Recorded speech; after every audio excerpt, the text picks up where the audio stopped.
Uma das mais conceituadas revistas científicas fez um estudo e garante que o leite materno da mãe com o coronavírus não passa para o bebê. E por falar na pandemia, o TV em Revista também vai mostrar que o governo de São Paulo assinou a compra de 46 milhões de doses de vacina com a biofarmacêutica Sinovac, com entrega prevista até dezembro deste ano. A Assembleia Legislativa em momento de votação do projeto de lei de ajuste fiscal do Executivo. E especialista alerta para aumentarmos os cuidados com o Rio Tietê, tão importante para o estado de São Paulo. Esses e outros assuntos vamos discutir aqui no TV em Revista.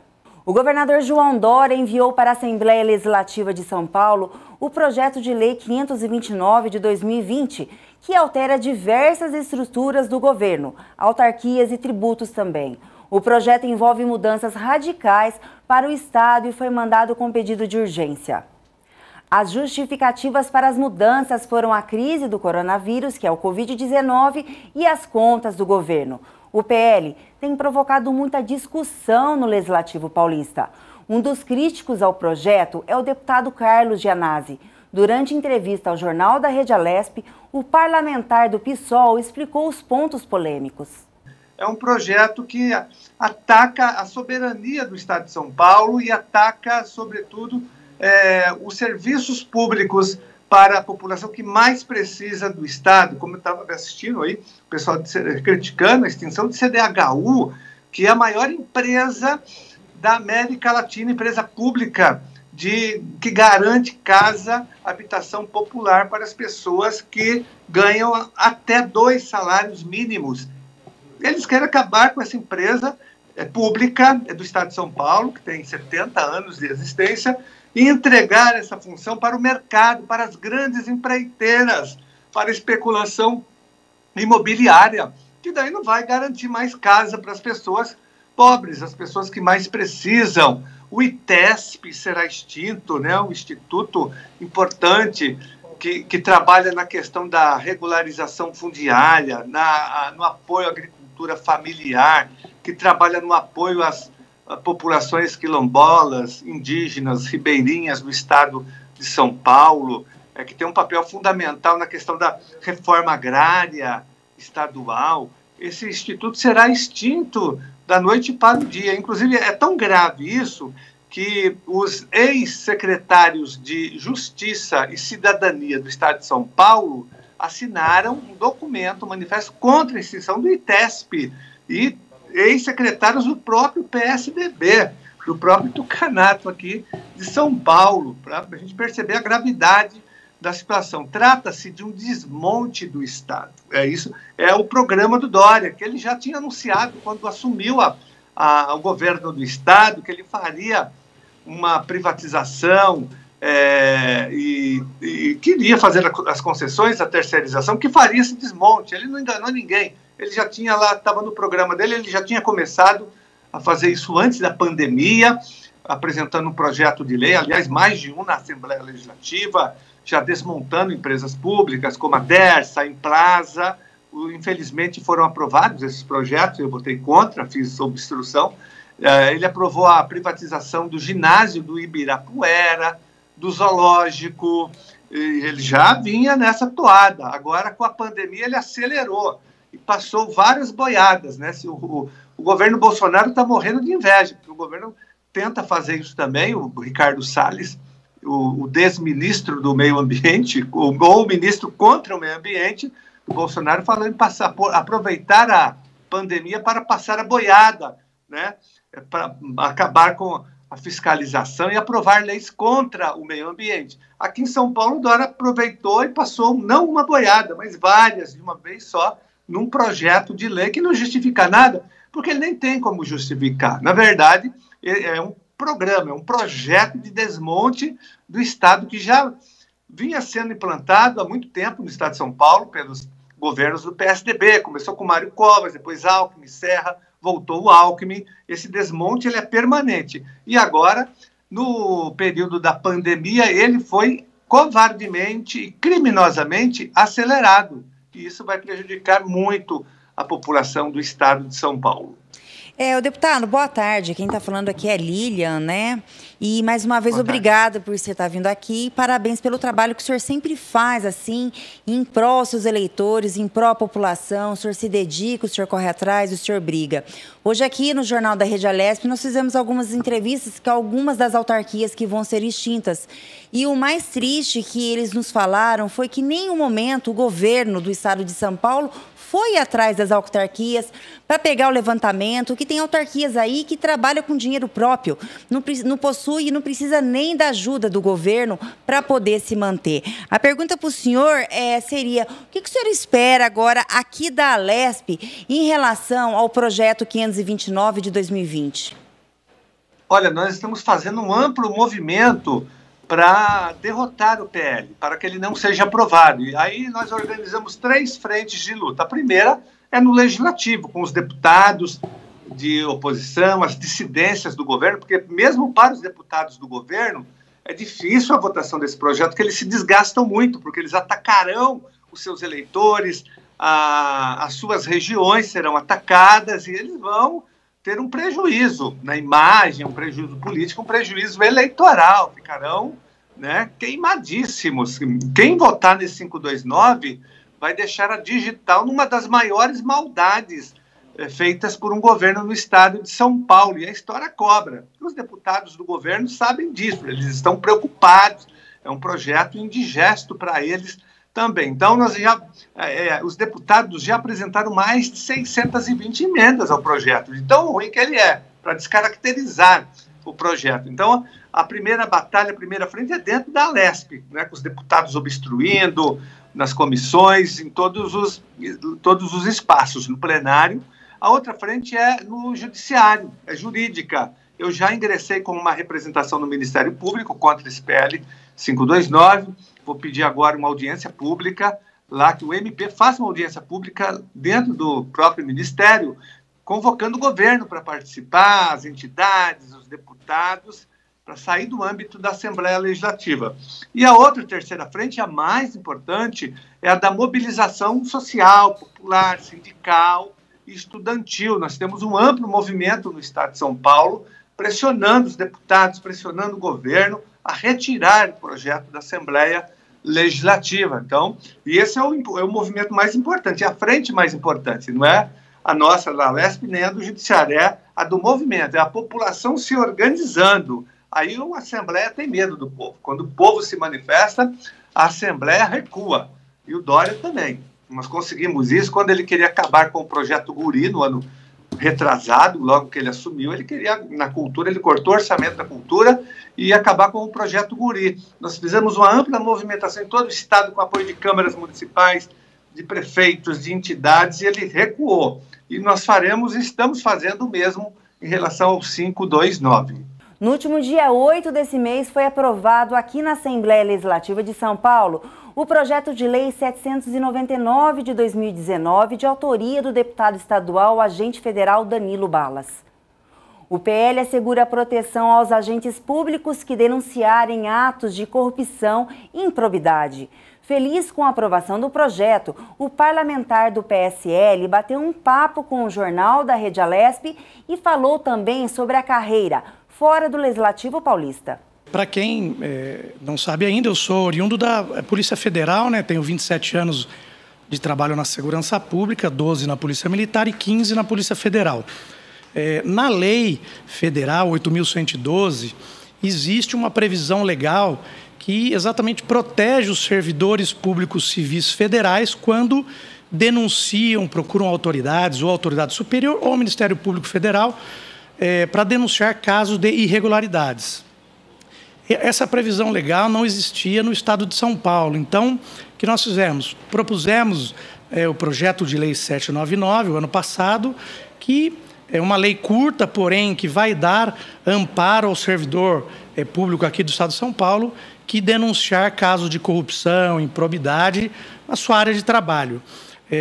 Houve aqui uma operação em 2017 da máfia dos fiscais, para exemplificar o motivo da legislação, e um auditor colaborou com o Ministério Público, pesquisando em bancos de dados, fornecendo informações muito importantes para que o MP deflagrasse uma operação e prendesse fiscais corruptos. Então, eles foram presos, os corruptos, e, porém, a corregedoria do órgão instaurou um procedimento disciplinar contra o auditor, aquele bom servidor, que vestia a camisa de sua instituição, do nosso Estado, e ele, no final, foi exonerado. Olha que loucura. Sim. Ele só permaneceu no órgão porque recorreu ao judiciário e ele foi mantido. Então, essa lei vem para proteger aquele bom servidor público aqui do Estado de São Paulo. Uhum.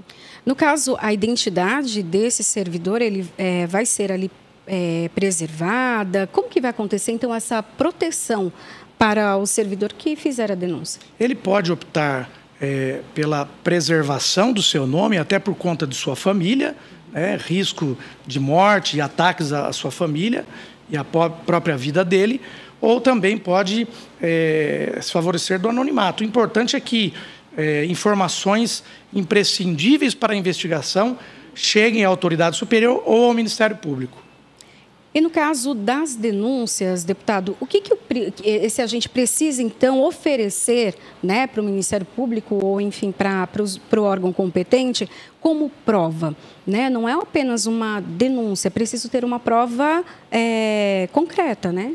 Com certeza. Até como policial federal, eu estou acostumado a ir a campo.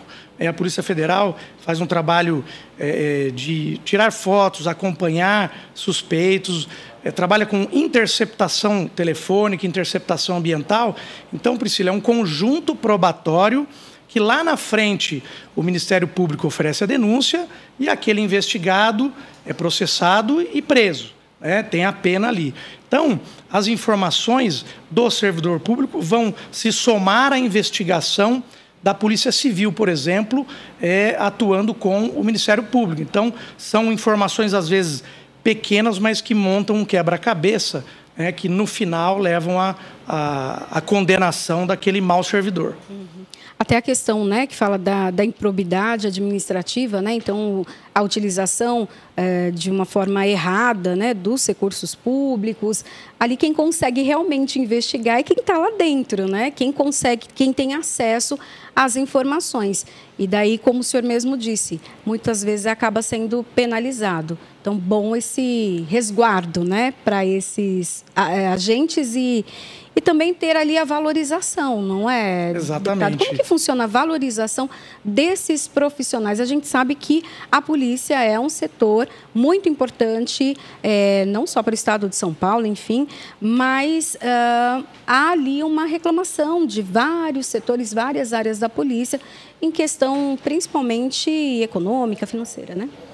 Priscila, nós temos o Estado mais rico de nossa nação, mas, infelizmente, a polícia militar, a polícia técnico-científica, a polícia civil, eles têm o menor salário do nosso país. Então, eu, como policial militar, que fui 12 anos, infelizmente, meus amigos e os guerreiros das polícias que continuam combatendo o crime não ficaram em casa, né, no Covid-19, foram para o enfrentamento, muitos morreram, também a área da saúde, né, não parou.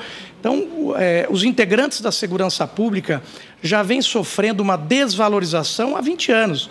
O governo do Estado, é muito triste isso, ver as polícias praticamente mendigarem. Aí tem policiais que moram em áreas problemáticas aqui da cidade. Existem delegacias de polícia caindo aos pedaços, o salário horrível. Muitas vezes o policial trabalha no 12 por 36, na folga ele não tem folga, ele vai para o bico. Então ele sai de sua família para ter um risco maior nesse serviço extra e, infelizmente, o Estado não estende a mão para auxiliar. Às vezes estende a mão para dar um tapa, né? Infelizmente. Aí tem essa questão financeira e depois também uma punição caso aquele, né, que faça a denúncia, daí fica difícil, né? O senhor acha que agora, com esse projeto de lei, com a aprovação dele e virando uma lei no Estado, vai acabar incentivando também aqueles bons, então, servidores que sabem, né, que têm acesso à informação, mas que tinham medo de passar essas informações, agora realmente fazer denúncias? Eu tenho certeza, Priscila, que nós vamos melhorar muito. É claro que alguns servidores, por medo, ou não vão procurar, né, o Ministério Público ou as autoridades superiores, mas eu acho que vai aumentar em muito aí a procura, trazendo casos de corrupção, de irregularidades nas instituições. Veja, por exemplo, a Polícia Federal trabalha com uma depuração interna. Nós não aturamos desvios de conduta, casos de corrupção e, por vezes, prendemos servidores da própria Polícia Federal, né? Da nossa irmã Polícia Rodoviária Federal, das polícias estaduais. Então, a Polícia Federal atua nesse sentido. E essas instituições que eu mencionei também têm a depuração interna, atuando com a corregedoria do órgão. Veja, a corregedoria da Polícia Militar é a que mais apura e demite aqueles maus policiais. Obviamente, nós temos alguns casos de injustiça, sim, mas é por isso que temos o judiciário. O senhor acha que com mais denúncias, uma investigação, então, mais profunda, um aumento também no número de investigações, isso vai ajudar também que a população tenha um retorno, né, nos serviços de saúde, segurança, educação, já que muito do dinheiro público que acaba sendo desviado vai acabar tendo ali um breque? Eu tenho certeza disso. Aquele mau servidor, aquele corrupto, ele trabalha para o bem próprio e não para a instituição. Então, para começar, ele, por vezes, não está atendendo o público, não está fazendo um trabalho direito e está vendo só o próprio lado, atendendo fins particulares. As denúncias também trarão o combate a desvios de verbas na área da saúde. Nós olhamos aí os hospitais de campanha, milhões de reais, alguns nem foram entregues aí pelo Brasil, e é o dinheiro nosso, o dinheiro público sendo levado ao ralo, dinheiro esse que poderia ser revertido em mais macas, respiradores, hospitais, e médicos, enfermeiros e medicamentos para a população. Aí o senhor falou sobre esse assunto e a gente tem aqui na casa, né, tramitando a votação de um projeto de lei enviado pelo governo, o 529 de 2020, né, que fala então sobre as medidas, né, voltadas ali para um equilíbrio, um ajuste financeiro e econômico do Estado. Queria que o senhor falasse, então, a opinião do senhor sobre esse projeto. A Assembleia, os deputados ali que fizeram 623 emendas, ou seja, né, então há uma divergência e os deputados se colocaram em relação a isso. Queria que o senhor desse a sua opinião sobre esse projeto e como a Assembleia tem tratado isso. Já de início, eu falo que meu posicionamento é contrário a esse projeto de lei 529. Infelizmente, esse projeto afronta algumas instituições e chega até a afrontar a população. Veja, por exemplo, eu dou como exemplo o Oncocentro de São Paulo. Ele atua aqui no centro de São Paulo, recebe pessoas, inclusive, do interior e de toda a capital e Grande São Paulo. Tem apenas 87 funcionários, já faz um trabalho de excelência, tem verba própria, não depende do governo do Estado, da Secretaria da Saúde, para tocar o seu trabalho, faz a reinserção daquelas pessoas que tiveram o câncer na cabeça, câncer de pescoço, aquela pessoa que ficava escondida praticamente em casa e perdia o seu trabalho por um buraco grande na face, na boca, ela é reinserida ao mercado, tem o abraço daquelas pessoas, né, daquele convívio social. E, por exemplo, o câncer bucal, ele prejudica na mastigação, deglutição, isso é só um exemplo, né? Então, a pessoa vai ter funções vitais aí sendo retomadas. Existe um trabalho profissional aí desses servidores, visitei pessoalmente e, com certeza, é uma das empresas que o governo quer extinguir, além da MTU, CDHU, a FURP, Fundação para o Remédio Popular, tem o remédio dose certa, né, o programa leva medicamentos gratuitamente para os municípios. Então, Priscila e todos que nos acompanham, meu posicionamento é contrário a esse projeto de lei que veio do governo do Estado. A farmacêutica Moderna informou à imprensa que a sua vacina experimental contra o Covid-19 apresentou boa resposta imune também em idosos, grupo considerado de risco para o novo coronavírus. De acordo com a empresa, dados provisórios da fase 1 sugerem que a mRNA 1273, vacina candidata à prevenção da Covid-19, possa gerar anticorpos em adultos mais velhos e idosos em níveis comparáveis a adultos mais jovens. O comunicado da empresa ainda informa que poucos voluntários apresentaram efeitos colaterais nos testes feitos com a vacina. As reações adversas mais comuns foram dor de cabeça, fadiga, mialgia, calafrios e dor no local da injeção, a maioria de duração limitada. A cura da Covid-19 tem sido muito aguardada em todo o mundo. Um dos sintomas da doença, a perda ou redução do olfato, que refere-se à capacidade de nós humanos de, entre outras coisas, captar odores. O Jornal da Rede Alesp discutiu melhor o assunto com o professor Fábio de Rezende Pina, que ele é especialista da Faculdade de Medicina da USP. Essa infecção a perda do olfato é mais comum com a infecção pelo novo coronavírus. Isso se deve a uma ligação, né, do vírus com alguns receptores que a gente tem no epitélio olfatório, a parte que capta que é responsável pela detecção do olfato dentro do nariz. E esses receptores se ligam muito facilmente com o vírus, com o novo coronavírus, com o SARS-CoV-2. A partir dessa ligação do vírus e esse receptor que está dentro do nariz, ocorre um processo inflamatório muito potente, capaz de lesar, felizmente na maioria dos casos, parcialmente essa transmissão do sinal do olfato. Então ocorre uma lesão que é perineural ao redor do nervo, né? Muito raramente é dentro do nervo,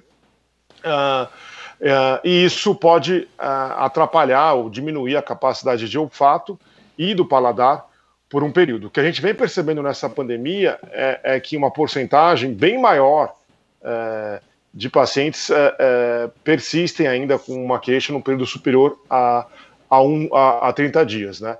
Isso a gente já via reparando em outros quadros gripais, como influenza, como adenovírus, rinovírus, mas não com uma prevalência tão alta, né? E não com uma taxa de persistência tão alta como o do coronavírus, né? Quer dizer que foi uma surpresa até mesmo para vocês. Falando da nossa, sim, mas falando da nossa realidade brasileira, a pandemia chegou um pouquinho depois, né, do que na Europa, nos Estados Unidos. Então a gente já tinha, quando começou aqui no Brasil, a gente já tinha alguns relatos de caso e algumas publicações ainda bem iniciais, lá por março, sinalizando que a prevalência de distúrbios do olfato era bem mais alta do que se imaginava antes, né? E no SARS-CoV-1 também teve um pouquinho mais de prevalência de olfato. Então isso era sabido, mas eu concordo que não se esperava que a prevalência ia ser tão alta. Só dando um exemplo, você tem uma gripe comum, por influenza ou por adenovírus, a prevalência de distúrbios de olfato gira geralmente abaixo de 1%, meio a 1%. Agora, se eu pegar o novo coronavírus ou a Covid-19, a prevalência de distúrbios do olfato, os trabalhos divergem um pouquinho, mas é de 65%, em alguns casos até acima de 90% dos casos podem ter distúrbios de olfato. Então, a gente está diante de uma situação onde a prevalência, a incidência de distúrbios de olfato é muito elevada. Tem um conhecido meio de transporte de volta ao interior do estado. Até o final deste ano será inaugurado no interior paulista um passeio intermunicipal de trem para curtir com a família. O Trem Republicano, projeto turístico que resgata a história da Companhia Ituana de Estrada de Ferro, vai ligar as cidades de Salto e Itu, a cerca de 100 quilômetros da capital paulista. A previsão é que a atração esteja funcionando em dezembro de 2020. O contrato entre as prefeituras das duas cidades e a empresa Serra Verde Express, vencedora da licitação para operar o trem, foi assinado semanas atrás e é uma das apostas para a retomada turística no período pós-pandemia de Covid-19 no estado de São Paulo. A Serra Verde Express é a mesma empresa que opera os trens turísticos na ferrovia Paranaguá-Curitiba, sendo a responsável pelo passeio entre Curitiba e Morretes, no Paraná.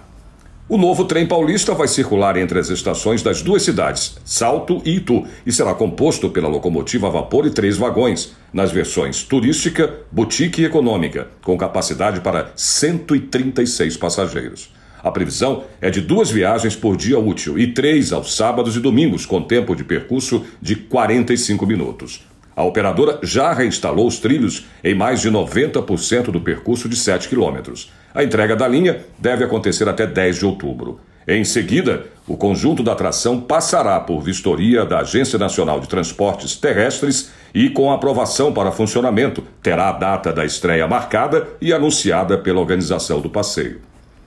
Quem ainda não apreciou as receitas deliciosas em um dos maiores festivais gastronômicos paulistanos, tem mais 3 semanas para se programar. A 26ª edição do restaurante Wix São Paulo começou no dia 15 deste mês e vai até o dia 16 de outubro, com mais de 80 restaurantes que criaram pratos inspirados em grandes sucessos do cinema mundial. E também no próximo bloco, um estudo mostra que o leite materno de mãe com Covid-19 não contagia o bebê. E ainda, ambientalistas estão preocupados com a situação do nosso rio Tietê. Aguarde um pouquinho e voltamos já já.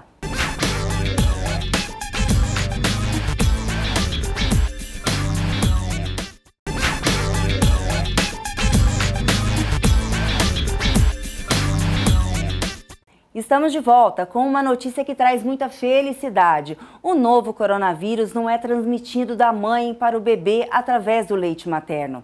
É o que concluiu um estudo de uma das mais conceituadas revistas científicas do mundo. A pesquisa foi liderada por especialistas italianos na Cidade da Saúde e da Ciência de Turim, maior polo sanitário europeu. A revista científica Frontiers in Pediatrics usou como base os dados registrados no local com recém-nascidos, amamentados por mães positivas para a Covid-19 e que seguiram os protocolos sanitários. Ou seja, o uso de máscara de proteção facial, limpeza das mãos, limpeza e desinfecção de superfícies e de objetos usados. E o resultado foi surpreendente, nenhum bebê contraiu a doença. Os resultados são tranquilizadores para as mães e para os operadores sanitários que cuidam da saúde das mães e das crianças. Segundo os pesquisadores, o estudo dá apoio também às recentes recomendações da Organização Mundial da Saúde, que mesmo com as limitadas informações disponíveis até agora, em consideração com todos os benefícios, também imunológicos, do aleitamento materno, recomendou também para as mães positivas. O governador João Dória assinou na última quarta-feira o termo de compromisso com a biofarmacêutica Sinovac para fornecimento de 46 milhões de doses da Coronavac ao estado de São Paulo até dezembro de 2020. O potencial imunizante contra o coronavírus é desenvolvido em parceria com o Instituto Butantan. O acordo foi assinado no valor de 90 milhões de dólares. O contrato também formaliza a transferência de tecnologia para a produção da vacina pelo Butantan. O vice-presidente mundial da Sinovac, Wenning Meng, veio ao Brasil, assinará comigo e com o Dr. Dimas Covas este contrato, garante o fornecimento das 46 milhões de doses, agora para dezembro, e mais 14 milhões de doses da vacina até fevereiro de 2021, totalizando assim 60 milhões de doses da vacina contra a Covid-19. São Paulo será um dos primeiros locais do mundo a ter a vacinação para a população. Repito, vamos respeitar todos os procedimentos que indicam a finalização da testagem, após a aprovação da Agência Nacional de Vigilância Sanitária, Anvisa, e aí sim, o início da vacinação previsto até aqui para começar no dia 15 de dezembro em São Paulo, com os profissionais da saúde, médicos, enfermeiros, paramédicos, aqueles que atuam em hospitais públicos e privados, e em todas as unidades de saúde, todas as unidades públicas, municipais e estadual e do governo do estado de São Paulo. No estado de São Paulo, aqueles que atuam nessas unidades serão os primeiros a serem vacinados contra a Covid-19. Esse acordo que acabamos de assinar, governador, coloca o Estado de São Paulo, o Butantan e a Sinovac em posição de destaque no mundo. Com certeza isso terá repercussão na mídia internacional, com certeza isso terá uma nova visão para o que nós estamos fazendo aqui no dia de hoje. Então, é uma data importante que sinaliza o processo, o início do processo, que inclui as doses de vacina, as 46 milhões para esse ano, mais 15 milhões até fevereiro do próximo ano, mas também o início do processo de transferência de tecnologia. E é importante, começaremos a receber agora, em outubro, a matéria-prima, a matéria semi-acabada da China, e essa matéria-prima será transformada em vacinas aqui no Butantan.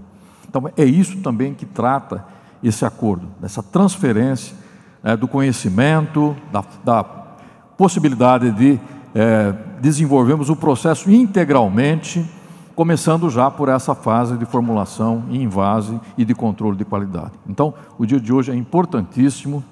E temos ainda, além disso, uma segunda notícia importante no dia de hoje. Vamos atingir hoje 7 mil voluntários vacinados. Dos 13 mil, atingimos hoje 7 mil voluntários.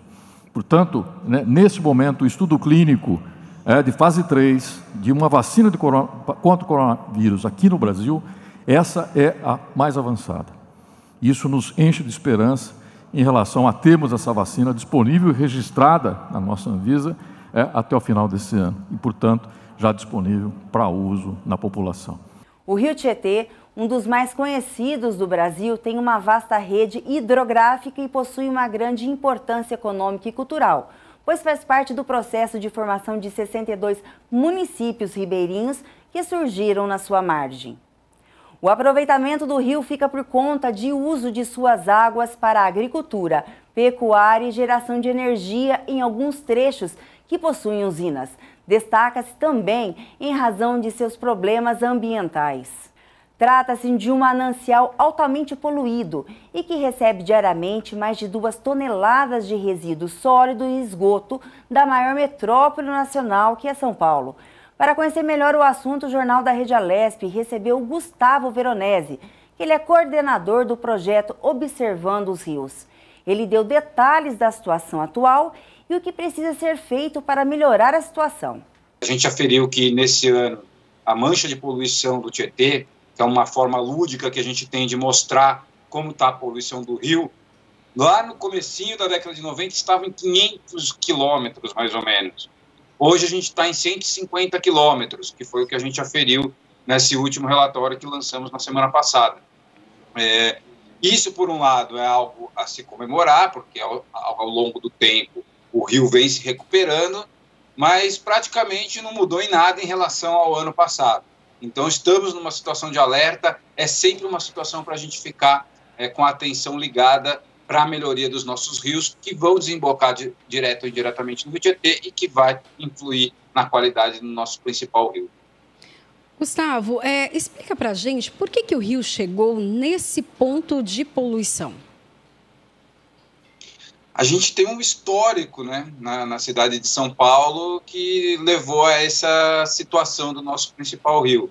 Só para ter ideia, em pouco tempo a cidade cresceu demais. Em 1850, vou remontar algum tempo mesmo, a cidade de São Paulo era uma vilazinha de pouco mais de 30 mil habitantes, uma vila de passagem. Com a instalação dos barões do café, o crescimento da cidade, de 1850 para 1900, a cidade já cresceu 10 vezes em sua população, chegando a mais de 300 mil habitantes. Essas 10 vezes o crescimento repetiu nos próximos 50 anos. Lá em 1950, já éramos 3 milhões só na cidade de São Paulo. E terminamos o século com mais de 10 milhões de pessoas vivendo só na cidade. Hoje são 20 milhões de pessoas vivendo na região metropolitana de São Paulo. E basicamente é a bacia do Alto Tietê. As águas vão fluir direto ou indiretamente para o Tietê. 20 milhões de pessoas é 10% da população brasileira. E, nesse processo de crescimento, a atenção ao esgotamento sanitário não era prioridade, nunca foi prioridade. Então, a cidade crescendo, mais esgoto sendo gerado, e essa geração de esgoto caindo diretamente em algum riozinho e indo parar no Tietê. Então, basicamente, por essa falta de atenção ao uso do solo, a questões de moradia, a ocupação ordenada da cidade, fez com que o rio chegasse nesse jeito. Na verdade, o rio é só um reflexo daquilo que a gente faz, né, no entorno dele. Então, vamos olhar para o rio, vamos ver o que a gente está fazendo com o lugar onde a gente vive. Agora, Gustavo, uma coisa que me chama a atenção é que desde que eu sou criança, eu escuto falar de projetos de despoluição do rio Tietê. E, às vezes, se alega dificuldade de financiamento, às vezes se consegue financiamento ou aqui dinheiro do Brasil mesmo, dinheiro vindo de investidores internacionais, e, no entanto, passa ano, acaba ano, começa outro, e a gente sempre vê o rio poluído. Por que sempre esses projetos não conseguiram dar uma solução realmente de despoluição do rio? Até o começo da década de 90, realmente a gente tinha sempre algum projeto mirabolante, e isso vem lá, remete desde 1900, começo do século XX, vários planos de como captar água e como dar o jeito no esgoto. Isso veio, aí chegou na década de 70, em plena ditadura, aqueles planos de tudo tinha que ser muito grande, tudo tinha que ser gigantesco. Então aqui a gente teve o Sanegran, né, que era o projeto de saneamento básico da Grande São Paulo, que também não foi, porque são obras embaixo da terra, de difícil controle da população e que muitas vezes era fonte de desvios de recursos. A gente sabe que isso aconteceu muito. No começo da década de 90, quando começou as obras de despoluição de Tietê, graças a essa mobilização de 1.200.000 assinaturas da população, para acompanhar essas obras, a SOS Mata Atlântica desenvolveu o Observando os Rios, porque tinha dificuldade de acompanhamento, tinha dificuldade de entender como essas obras iam acontecer, e como, repetindo o que eu já falei anteriormente, o rio nos conta muita coisa. Os rios vão nos dizer se a obra de poluição estava acontecendo. Então, por isso que a gente foi analisar a qualidade da água do rio com a população, com voluntários, para a gente acompanhar de fato isso, né? Porque era uma época ainda sem acesso à lei de acesso à informação, sem essa transparência que é necessária no emprego do dinheiro público. E agora a gente vê esses resultados acontecendo. Como eu falei, a gente tinha 500 quilômetros de poluição do rio, hoje são um pouco mais de 100 quilômetros. E a gente não vê na cidade de São Paulo esse resultado, porque a população do interior tem sentido os efeitos desse processo de despoluição que está acontecendo na região metropolitana. Porque quanto menos esgoto cai no rio Tietê, menos esgoto cai para as cidades abaixo. E as cidades abaixo passam a ter uma outra relação com o rio, o que vem acontecendo. Então, o que a gente não está vendo é a despoluição ainda aqui na cidade de São Paulo, na região metropolitana, que é o grande foco gerador da poluição. Mas isso tem acontecido aos poucos, numa velocidade muito menor. Mas só para dar um exemplo, tudo isso aconteceu graças a uma comparação que se teve quando apareceu o jacaré no Tietê, aqui no começo da década de 90, e teve uma comparação do rio Tietê com o rio Tâmisa, que cortava Londres. Só para ter ideia, o rio Tâmisa, que é na Foz, que tem mais água ali, lá em Londres e tudo mais, demorou 70 anos para ser despoluído. A gente está num processo de menos de 30 anos de despoluição do Tietê, numa área de cabeceira, numa das regiões mais populosas do mundo, com imensos desafios sociais, que inclui desafios ambientais também. Então, estamos no processo, numa velocidade menor do que queríamos, mas isso está acontecendo. A gente não pode desanimar, agora está entrando na 4ª fase já de despoluição do rio. Continuaremos acompanhando, continuaremos vendo se isso traz efeito, de fato, na qualidade de água do rio e, por consequência, para as populações que vivem direto ou indiretamente desse rio. Gustavo, o governo tem um programa para a despoluição, né, do rio Tietê, e esse programa tem ali um tempo, né, para acontecer até 2022. Você acha que essas obras elas vão ser concluídas nesse período, nesse tempo, ou aquilo que você já vem acompanhando, acredita que vai passar desse prazo?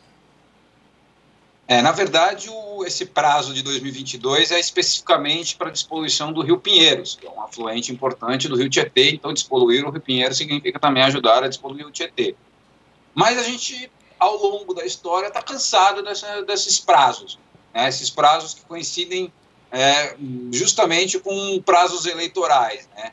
A gente está cansado disso. Lá no começo do projeto Tietê, falaram que dali 2 anos estariam bebendo água do Tietê aqui em São Paulo, e ninguém bebendo água. Depois falaram que era 2005, depois falaram que era 2015, depois falaram que era 2018. Ficar jogando esses prazos engana a população e traz um sentimento de que as coisas não funcionam. Lembro-se, o Thames, em Londres, com recurso, com estrutura urbana, demorou 70 anos. O que faz pensar que em 2 anos a gente vai resolver o problema de um rio tão poluído como o Tietê? E o rio Tietê, o projeto de despoluição do Tietê, não tem esse prazo de 2022. O prazo para ele agora foi estendido, se não me engano, para 2026 ou 2028, nessa 4ª etapa que está acontecendo agora. Então, os prazos são mais longos e não pode se pensar num processo de despoluição como um projeto. Porque projeto tem o começo, tem o meio e tem o fim. E despoluir um rio, esse processo de coletar e tratar esgoto é processo, é para sempre. A cidade cresce, mais pessoas vêm morar aqui, mais pessoas nascem, enfim, a população, as atividades econômicas crescem, então a gente tem que ter um processo, vai sempre acontecer. E a gente não pode desanimar, mas assim, para 2022, tomara que aconteça, mas não tenho muita esperança, infelizmente. Gustavo, durante esses projetos governamentais de poluição de rios como Pinheiros, como Tietê, esses governos, eles costumam ouvir especialistas como vocês. Por exemplo, você é coordenador do projeto Observando os Rios da própria Fundação SOS Mata Atlântica. Durante o processo, existe algum tipo de diálogo entre vocês ou não? Sim, tem diálogo. Isso é uma coisa positiva, porque estamos sempre sendo chamados para dar a nossa visão, a visão da sociedade em relação a esses processos, dar ideias de possíveis soluções alternativas, de outras coisas que estão acontecendo. Então, isso é algo bastante positivo, é algo que tem acontecido. Talvez poderia ter processos dialógicos mais efetivos, mas isso tem acontecido. Né? E quando isso não acontece, a gente provoca, como, por exemplo, agora que a gente tem eleições municipais, a SOS Mata Atlântica lançou um manifesto para os candidatos e candidatas aos cargos tanto de vereança como da prefeitura, para todas as cidades da Mata Atlântica, com algumas coisas mínimas que a gente pede, que a gente exige que seja feita pelo poder público municipal. Né? E como, por exemplo, na questão de água limpa, uma criação de um parque linear, participação no comitê de bacia hidrográfica, ter o plano municipal de saneamento básico, enfim, começar a pensar nesses tipos de coisa. Então, quando também não nos chamam, a gente vai lá e provoca esse diálogo, essa conversa. Gustavo, agora há pouco você disse que em cidades do interior já pode ser notado essa melhora do rio Tietê. Essa melhora ela é vista de que forma? É o aparecimento de mais peixes? Tenta descrever para a gente o que beneficia essas cidades do interior quando o rio passa a ser menos poluído. Alguns casos, por exemplo, como a cidade de Tietê, a Embi, que voltaram às festas religiosas, a festa do Divino, dentro do rio Tietê, com as barqueatas rolando dentro do rio Tietê. Isso tinha sido suspenso porque a água estava muito poluída. A questão de uns 10 anos atrás, essa comemoração voltou, uma coisa cultural, simbólica de determinado lugar. O turismo, a região de Barra Bonita, né, que era até onde ia a poluição do rio gerada aqui na região metropolitana. Hoje, a cidade vive do turismo, né, das pessoas passearem dentro do rio Tietê, entrarem em embarcações e navegarem no rio Tietê. Né. A utilização de água do rio Tietê, após um tratamento para usar para abastecimento público, para usar nas lavouras. Né. A gente pega na região da cabeceira do rio Tietê, que as pessoas usam água para produzir o que a gente come, as verduras, as hortaliças, tudo que a gente come, vem lá da cabeceira do rio Tietê, estava sujo, está melhorando. Né? Então, os diversos usos de uns rios precisam ser respeitados. Navegação, abastecimento, irrigação, descendentação animal, lazer, pesca. Só que não pode ser o despejo de esgoto. O despejo das nossas sujeiras é a única função que um rio não pode ter, não deve ter.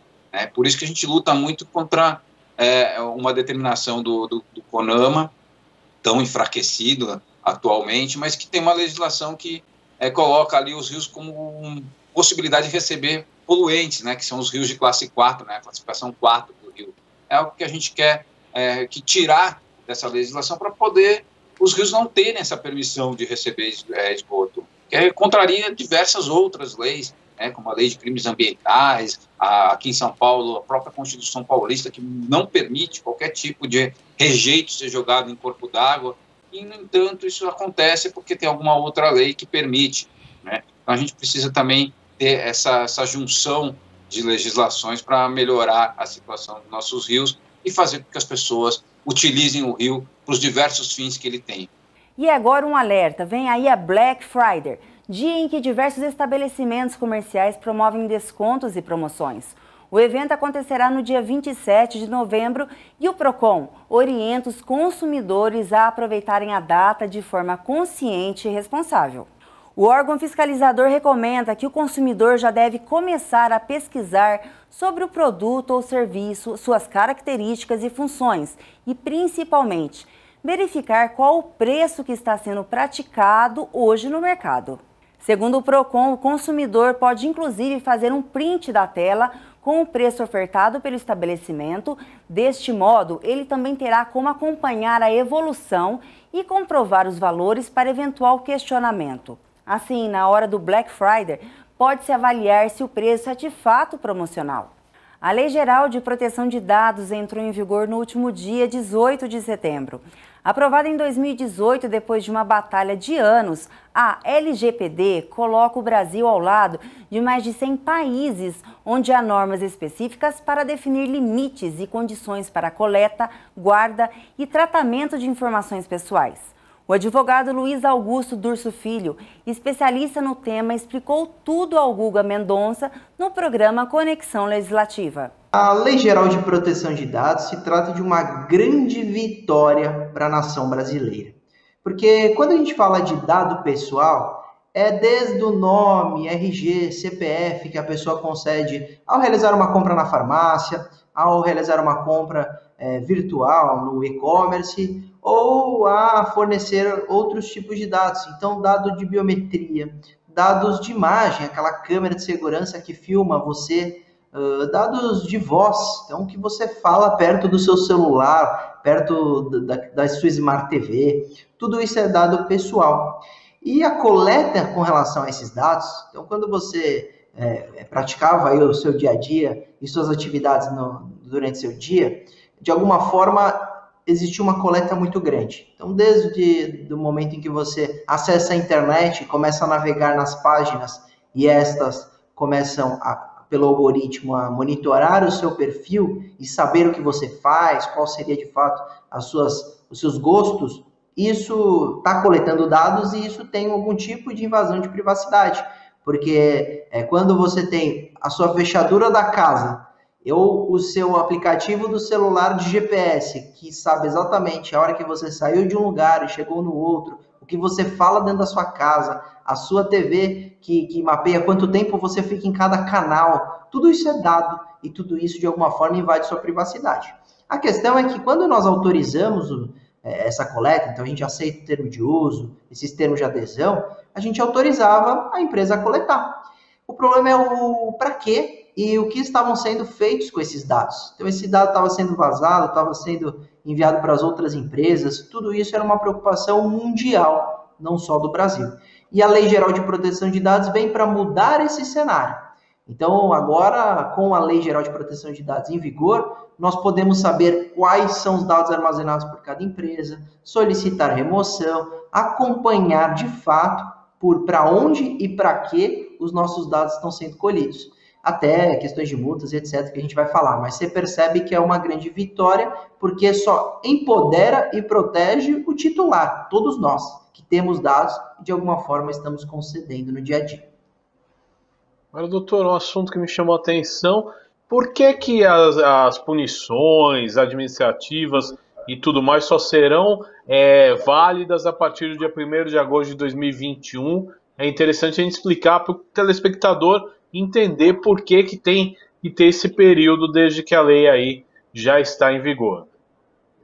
É uma boa pergunta, Guga, porque ficou uma grande confusão em época de pandemia.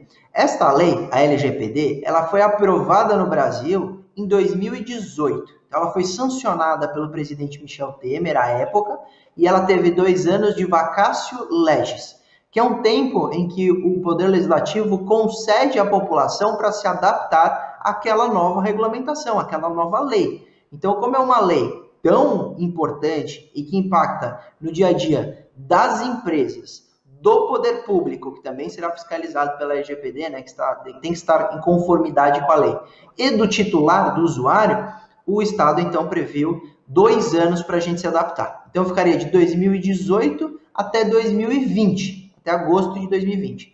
Mas nós tivemos uma pandemia em 2020, agora, esta pandemia que enfrentamos do coronavírus. E o Legislativo, então, começou a provocar, com um projeto de lei, um possível adiamento desta entrada em vigor.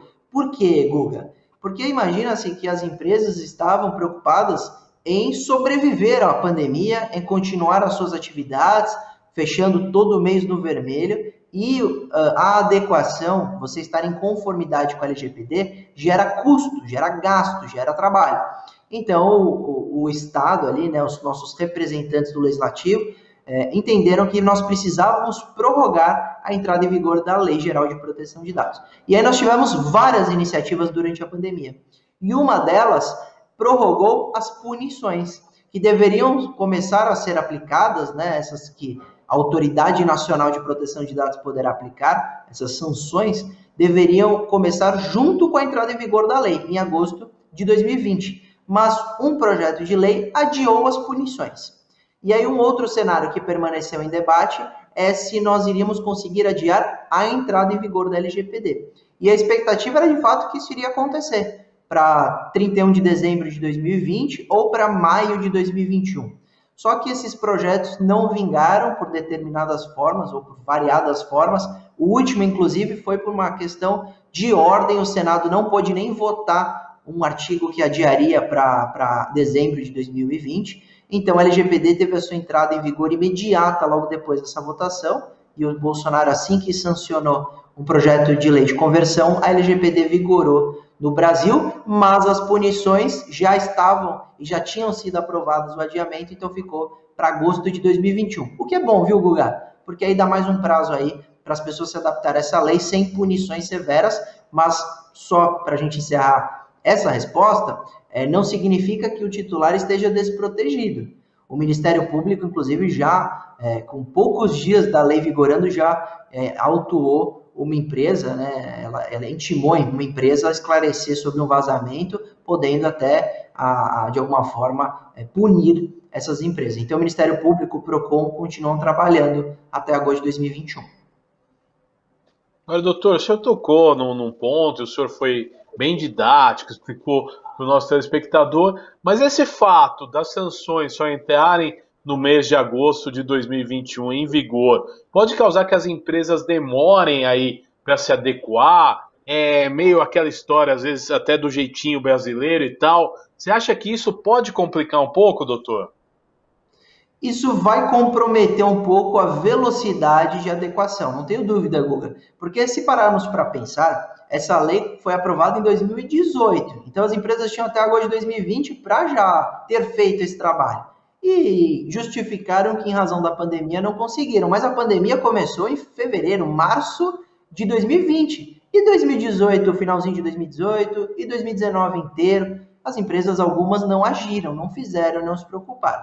Agora, com a LGPD em vigor, essas começarão, de fato, a se adequar, porque o PROCON, o Ministério Público, já estão agindo com base na LGPD, mesmo com a Autoridade Nacional podendo punir só no ano que vem. Então, vai complicar um pouco pelas punições terem sido prorrogadas, mas é mais uma oportunidade como chance final da gente, de fato, colocar todas as empresas do Brasil que tratam dados com caráter econômico, etc., que precisam estar em adequação e conformidade para funcionar de acordo com a LGPD. Nós temos algumas pesquisas, Guga, que variam de 15% a 50% das empresas no Brasil em conformidade. Então, são bastante variáveis esses resultados. Se a gente pegar mais ou menos o resultado mediano aí de todas essas pesquisas, nós temos no Brasil 35% das empresas hoje em conformidade com a LGPD. Esperamos que esse número cresça muito agora com a LGPD em vigor, mas você tem toda a razão, vai comprometer com as punições só para o ano que vem a velocidade dessa adequação. O Museu da Casa Brasileira celebra seus 50 anos.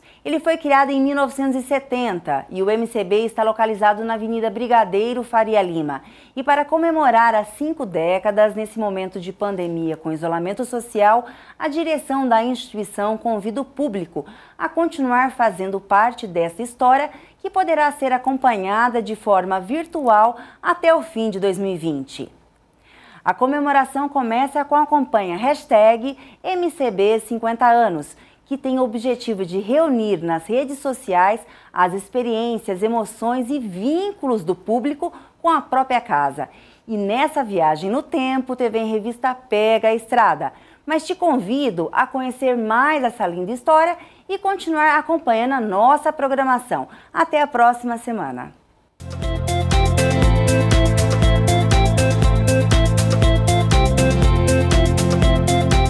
O Museu da Casa Brasileira, ele é o único museu público do país que lida com a temática do design e da arquitetura, mas como campo de expansão da discussão da cultura material da Casa Brasileira.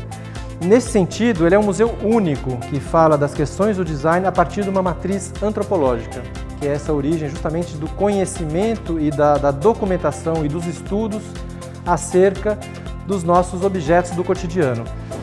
O Museu da Casa Brasileira está comemorando, celebrando os seus 50 anos.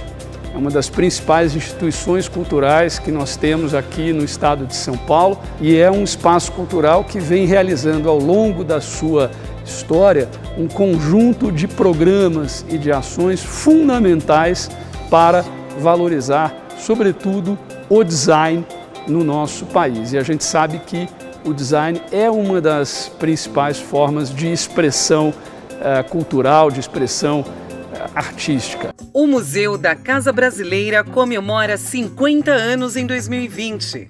Criado em maio de 1970, o MCB está localizado na Avenida Brigadeiro Faria Lima, em um solar construído entre 1942 e 1945, que pertenceu a Fábio Prado, ex-prefeito da cidade de São Paulo, e sua esposa Renata Crespi. São 5 décadas dedicadas às questões da preservação e da difusão da cultura material da Casa Brasileira. O MCB é o único museu do país especializado em arquitetura e design. A programação contempla importantes exposições temporárias e de longa duração, além de atividades educativas, debates, palestras, lançamentos de livros, apresentações musicais e feiras. O Museu da Casa Brasileira se destaca por iniciativas como o Prêmio Design, principal premiação do segmento no país desde 1986.